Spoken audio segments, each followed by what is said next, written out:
மே 6 இளமையில் இறைநூல். உமது சாட்சிகள் என் தியானமாயிருக்கிறபடியால் எனக்கு போதித்தவர்கள் எல்லாரையும் விட அறிவுள்ளவனாயிருக்கிறேன். சங்கீதம் 119:99.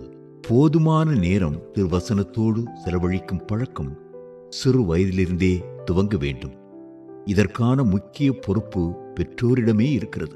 ஆன்மீகத்தில் பவுல் ஒரு ராட்சதன். அவனுக்கு அசாதாரண ஆற்றல்களும் திறமைகளும் இருந்தன. அவனது அறிவு நுட்பம் விந்தையானது. அவனது சாதனைகள் இணையற்றவை. அவனுக்கு அடுத்த தலைமுறை பொறுப்பேற்க அவனை போன்ற ஒருவரை கண்டுபிடிக்க முடியுமா? பவுலும் தீமோத்தேயுவின் மீது ஒரு கண் இருந்தது. ஆனாலும் தீமோத்தேயு பயமும் தயக்கமும் நிறைந்தவனாச்சுதே.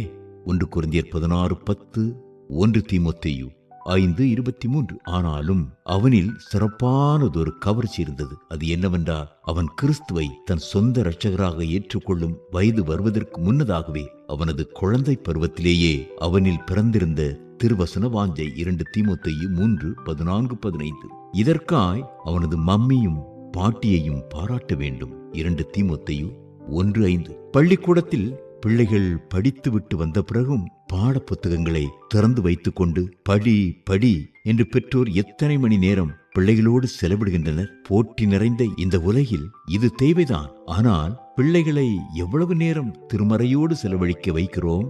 இவ்வித பாரபட்சம் கடவுளுக்கு எவ்வளவு கோபம் உண்டாக்குகிறது என நாம் நினைப்பதில்லை. தீர்க்கன் ஓசியா மூலம் அவர் இவ்விதம் சாடினார்.